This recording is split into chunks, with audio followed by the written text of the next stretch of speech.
오늘 말씀 함께 나누겠습니다. 고린도전서 15장 1절로 8절까지 말씀입니다. 고린도전서 15장 1절부터 8절까지 말씀인데요.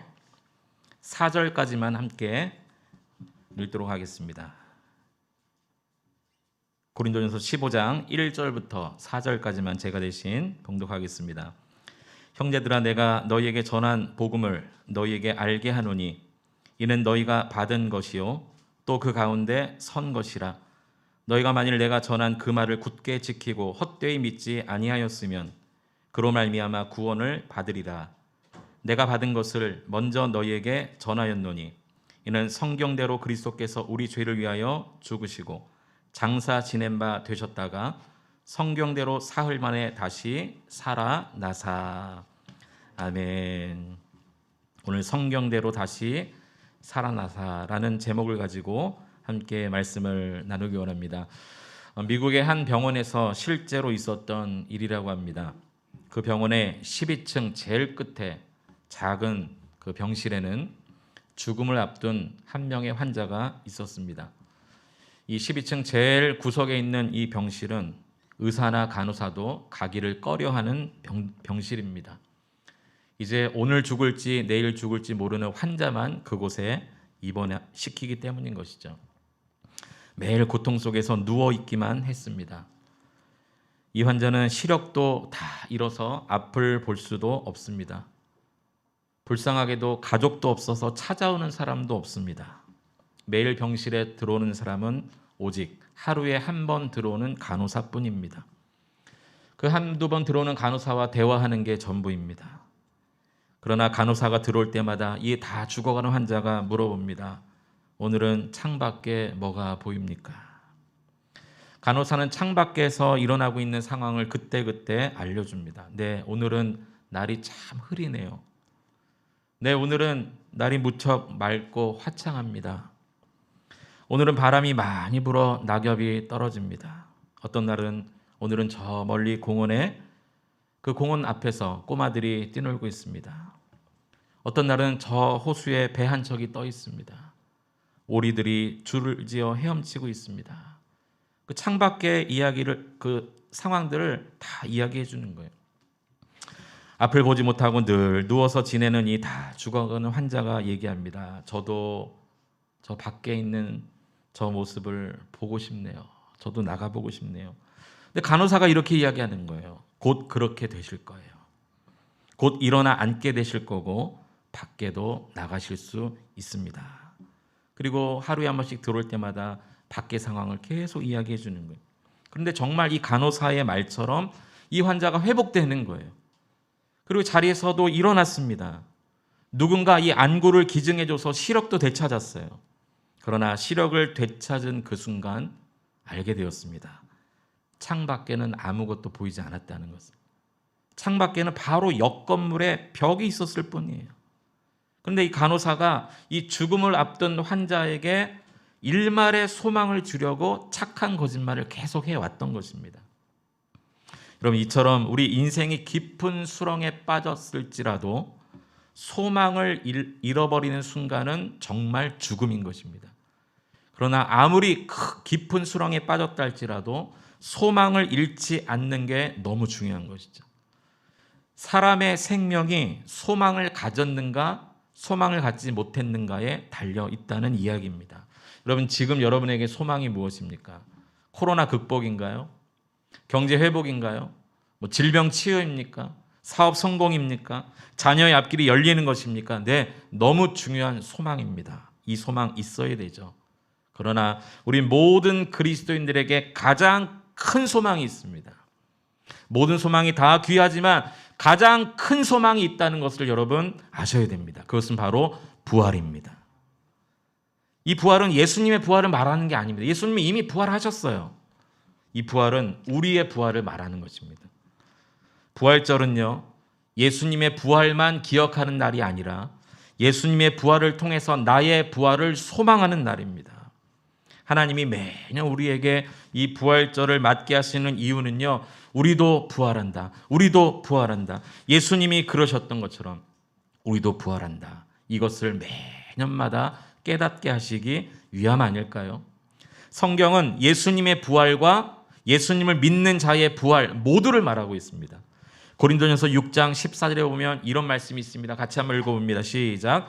하나님이 주를 다시 살리셨고 또한 그의 권능으로 우리를 다시 살리시리라. 하나님이 예수 그리스도를 살리셨고 그의 권능으로 우리를 다시 살리신다는 것. 여러분, 부활절날은 예수님의 부활만 축하한 날이 아닙니다. 우리도 부활한다는 것을 확실히 믿는 날입니다. 예수님의 부활 사건은요, 우리의 부활을 약속하는 사건이었습니다. 고린도전서 15장 20절에는 이렇게 말씀하고 있습니다. 같이 한번 읽어봅니다. 그러나 이제 그리스도께서 죽은 자 가운데서 다시 살아나사 잠자는 자들의 첫 열매가 되셨도다. 아멘. 이 말씀을 믿으십니까? 여러분, 첫 열매가 무슨 말입니까? 앞으로 계속 똑같은 열매가 맺혀진다는 뜻입니다. 예수님이 부활하신 것처럼 그를 믿는 자들도 부활의 몸으로 변화되어 주님 앞에 서게 될 것이라는 거죠. 실제로 예수님이 십자가에 운명하시는 그 순간 이것을 확증해주는 너무나도 놀라운 사건이 2000년 전에 일어났습니다. 마태복음 27장 52절 53절에 보면 같이 한번 보겠습니다. 시작. 무덤들이 열리며 자던 성도의 몸이 많이 일어나되 예수의 부활 후에 그들이 무덤에서 나와서 거룩한 성에 들어가 많은 사람에게 보이니라. 이 바로 앞절은 어떤 말씀이냐? 예수님이 막 십자가에 운명하시는 순간이었습니다.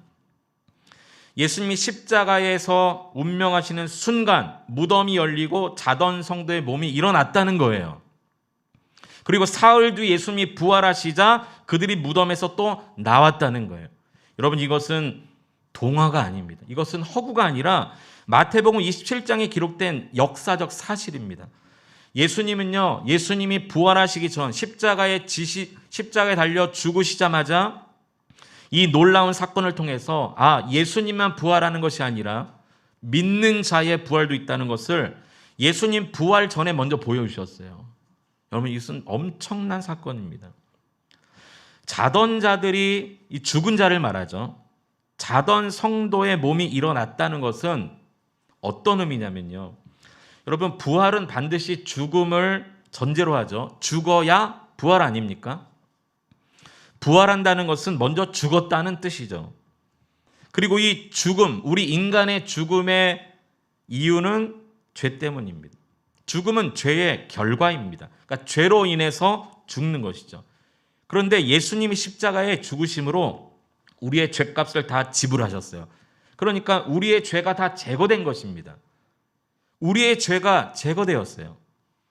이 죄의 결과인 사망이 그래서 더 이상 왕노릇하지 못하는 겁니다.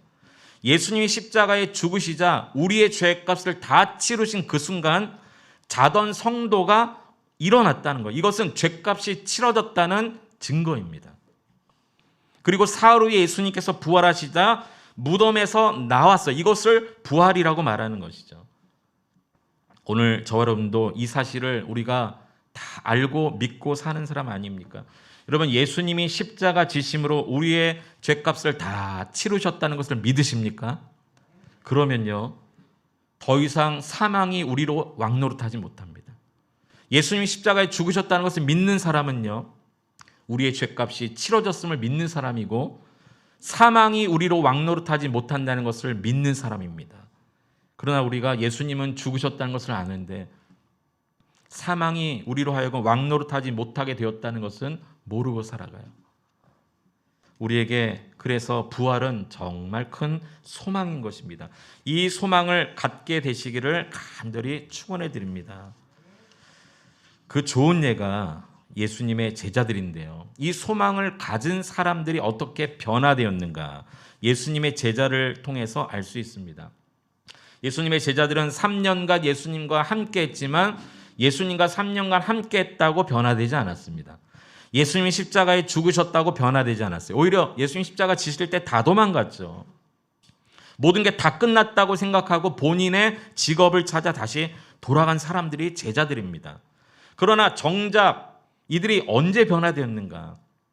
언제 절망에서 희망으로 바뀌어졌는가? 언제 슬픔이 기쁨으로, 언제 두려움이 소망으로 바뀌었는가?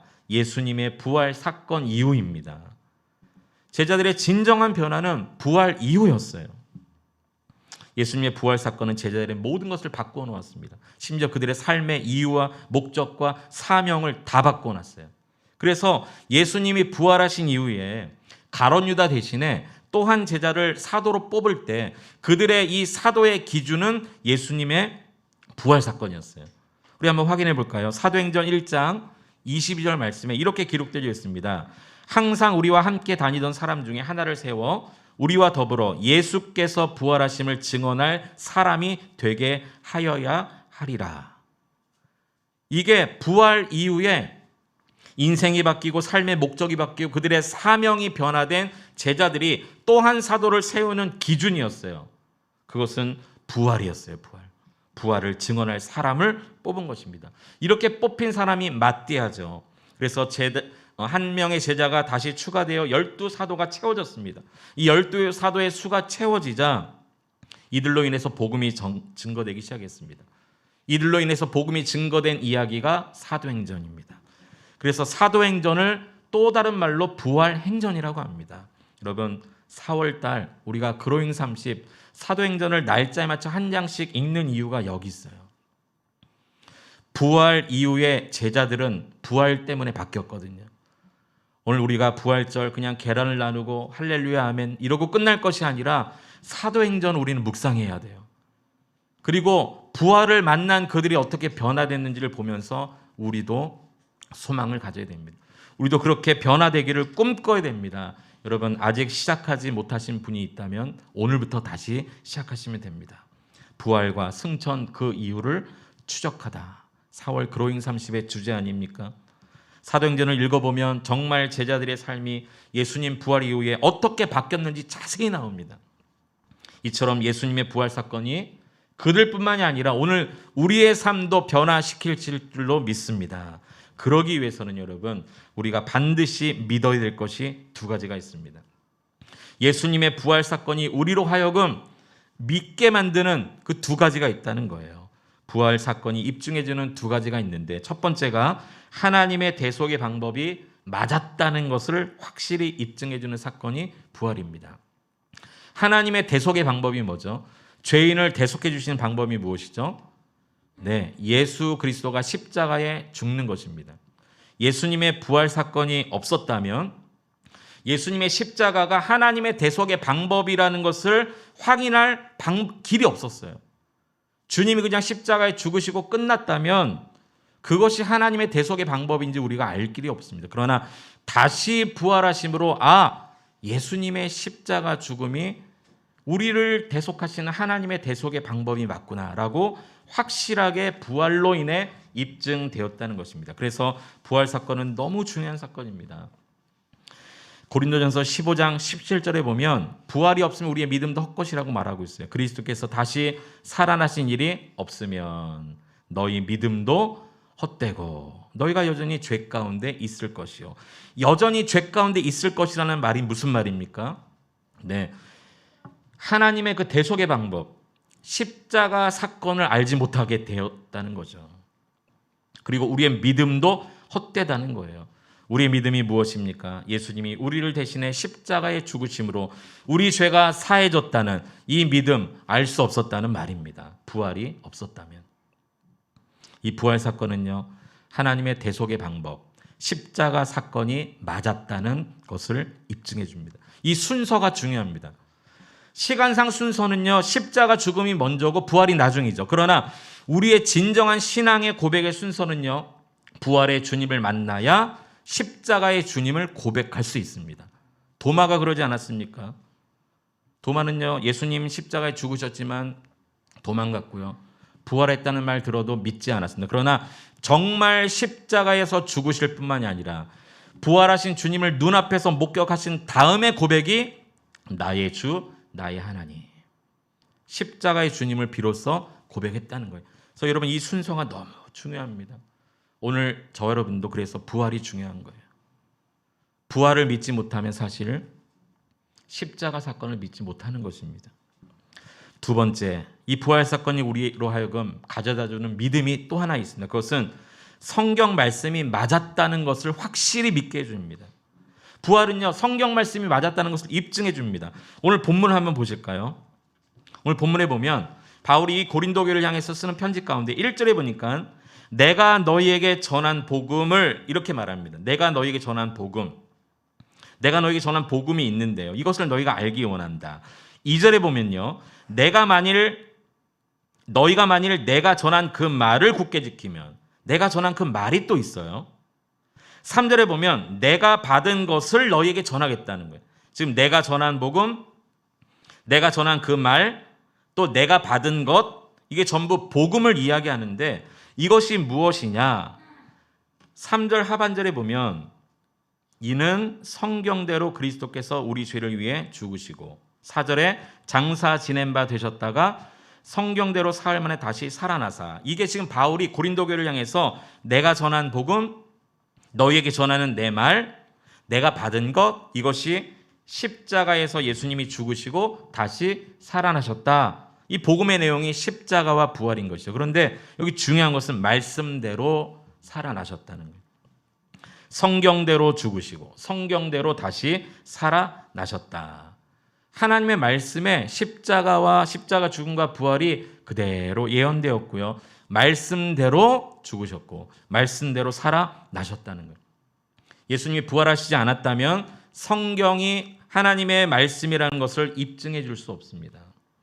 마태복음 28장 6절에도 이 빈 무덤을 찾아간 마리아가 두려워 떨고 있을 때 천사가 이런 말을 합니다. 그가 여기 계시지 않고 그가 따라하시겠습니다. 말씀하시던 대로 네, 그렇게 살아나셨다는 거예요. 그래서 예수님의 부활 사건은요, 하나님의 말씀인 성경이 틀리지 않았음을 확증해 줍니다. 오늘 부활이 우리에게 얼마나 중요한 사건인지 모릅니다. 그러면 이 부활 사건, 이 시간 이후부터는 여러분 부활 사건 하면 예수님의 부활만 생각하지 말고 우리의 부활도 생각하셔야 됩니다. 예수님의 부활과 우리의 부활을, 이 부활 사건을 믿는 자의 삶은 어떻게 바뀌어야 될까요? 정말 예수님이 부활하셨음을 믿고 주님 오실 그때 나도 부활할 것을 믿는 사람은요, 다음에 두 가지 삶을 반드시 살 수밖에 없습니다. 첫 번째는 성령으로 충만한 삶입니다. 예수님의 부활과 우리의 부활을 믿는 사람은요, 반드시 성령 충만을 구해야 되고 그렇게 살 수밖에 없습니다. 왜냐하면 우리를 살리는 분이 성령이라고 성경은 말하고 있기 때문에 그렇습니다. 로마서 8장 11절, 너무 중요한 말씀인데 같이 한번 읽어봅니다. 시작. 예수를 죽은 자 가운데서 살리신 이의 영이 너희 안에 거하시면 그리스도 예수를 죽은 자 가운데서 살리신 이가 너희 안에 거하는 그의 영으로 말미암아 너희 죽을 몸도 살리시리라. 아멘. 우리의 죽을 몸을 누가 일으키신다고 말하고 있습니까? 예수 그리스도를 살리신 이의 영, 하나님의 영, 성령을 말합니다. 여러분, 성령님은 예수 그리스도를 죽은 자 가운데서 살리셨을 뿐만이 아니라 죽을 우리의 몸도 일으키시는 분이십니다. 그래서 성령 충만하지 않으면 여러분 우리의 몸이 일어날 수가 없어요. 예수님이 부활 승천하신 이후에 성령님을 보내주신 이유가 또 여기에 있습니다. 이 성령님이 우리 안에 거하심으로 우리도 부활할 것을 보증해 주셨습니다. 이것으로 성령 충만한 사람이 될 수 있는 것이죠. 여러분, 우리가 성령이 오셨네, 그 찬양의 그 후렴 가사에 보면 이런 가사가 있지 않습니까? 성령이 오셨네, 성령이 오셨네, 내 주에 보내신 성령이 오셨네. 우리 인생 가운데 친히 찾아오셔서 그 다음 가사가 그 나라 꿈꾸게 하시네, 이겁니다. 성령이 오시면 그 나라를 소망할 수 있다는 거예요. 그 나라가 무슨 나라입니까? 우리도 부활한 몸으로 영원히 살아갈 그 나라, 천국 아닙니까? 이 영원한 영생에 대한 삶은요, 성령이 오셔야 꿈꿀 수 있는 나라인 것입니다. 성령님이 내 안에 계시고 내가 그 성령으로 충만하게 살아갈 수만 있다면 하나님이 언제 우리를 부르시든 관계없습니다. 내가 성령으로 충만히 살고 있다면 어떤 모습으로 하나님 앞에 서든 관계없습니다. 우리가 살던 죽든 아니면 예수님이 재림하시든지 성령님과 우리가 동행하고만 있다면 주님처럼 우리의 몸도 부활할 것을 믿으시기 바랍니다. 이 영원한 천국에 들어갈 수 있는 것입니다. 우리가 한 번도 죽음도 경험해 보지 않고 부활의 몸 우리가 알고는 있지만 경험해 보지 않아서 여러분 마음에 와 닿지 않습니다. 그러나 하나님의 말씀을 여러분 믿음으로 바라보시기 바랍니다. 우리 주님의 십자가와 부활을 믿는다면 이 부활을 믿는다는 것은 곧 나의 부활을 믿는 것입니다. 두 번째는요, 이 부활 사건, 예수님의 부활과 우리의 부활을 믿는 자는 나머지 일생을 거룩하고 깨끗하게 살 수밖에 없습니다. 요한일서 3장 2절 3절에 보면 이렇게 말씀하십니다. 우리 같이 한번 읽어봅니다. 그가 나타나시면 우리가 그와 같을 줄을 아는 것은 그의 참모습 그대로 볼 것이기 때문이니 주를 향하여 이 소망을 가진 자마다 그의 깨끗하심과 같이 자기를 깨끗하게 하느니라. 이렇게 말하고 있어요. 여기 그가 나타나시면 우리가 그와 같을 줄 안다. 이 말은요, 부활하신 주님, 지금은 승천하여 하나님 우편에 계시지만 주님이 오시면 우리도 그와 같이 부활의 모습으로 변화되어 주님 앞에 설 것을 말하고 있어요. 그런데 이 소망을 가진 자들은 어떻게 살아가야 된다고요? 깨끗하게 살 수밖에 없다는 겁니다. 우리가 더럽고 추한 죄에서 여전히 벗어나지 못한 이유는 부활의 소망이 없기 때문입니다. 우리가 오늘도 죄짓고 사는 이유는요, 부활의 주님이 부활하셨다는 것만 믿고 내가 부활할 것은 믿지 못하기 때문인 것이죠. 그러므로 여러분, 이 부활의 소망이 여러분 마음 가운데 온전하게 자리 잡게 되기를 간절히 축원해 드립니다. 주님도 부활하셨듯이 우리도 부활합니다. 매년 부활주일을 맞는 이유는 이것을 확인하기 위함입니다. 이 믿음이 사라졌는지 내 안에 있는지 확인하기 위해서요. 이 믿음이 없으면 우리가 깨끗한 삶을 살 수 없고, 이 믿음이 없으면 주님 다시 오실 그날 주님 앞에 설 수가 없는 것입니다. 말씀을 정리합니다. 우리 예수님 부활하셨습니다. 네, 아멘, 그렇습니다. 그러나 예수님 부활은 2000년 전 사건입니다. 예수님 분명히 부활하셨지만 오늘 2000년이 지난 이날 우리가 이 부활절을 보내야 되는 이유는요, 이미 부활하신 그분만 기억할 것이 아니라 그분처럼 우리도 부활한다는 것을 매년마다 깨닫게 하기 위함입니다. 이것이 우리의 소망입니다. 이것이 우리의 소망이에요. 예수님은 제자들에게요, 자신이 부활이요 생명이심을 가르치시면서 이렇게 질문을 던지셨는데 이 질문이 오늘 우리에게도 필요한 질문입니다. 마지막으로 요한복음 11장 25절 26절 같이 한번 읽어봅니다. 예수께서 이르시되 나는 부활이요 생명이니 나를 믿는 자는 죽어도 살겠고 무릇 살아서 나를 믿는 자는 영원히 죽지 아니하리니 이것을 내가 믿느냐? 이것을 내가 믿느냐? 우리 주님의 질문입니다. 예수님 부활하신 거 제가 믿습니다. 예수님 십자가신 거 제가 믿습니다. 주님이 그것을 말씀하신 것이 아니라 나를 믿는 자는 죽어도 살아날 것이고 살아서 나를 믿는 자는 영원히 죽지 아니할 이것을 믿느냐? 그것을 말씀하셨어요. 성경대로 예수님은 다시 살아나셨고 성경대로 우리도 다시 살게 될 줄 믿습니다. 이것이 이 시대 우리 마음속에 일어나는 전쟁터와 같은 상황 이것과 관계없이 우리에게 소망이 되는 것입니다. 이것을 확실히 믿는 사람은 오늘도 성령 충만을 구하며 삽니다. 이것을 확실히 믿는 사람은 오늘도 깨끗하게 살아갑니다. 우리 모든 성도들에게 이 주님의 부활, 나의 부활, 이것이 우리의 소망 될 수 있기를 축원해 드립니다. 말씀을 생각하시고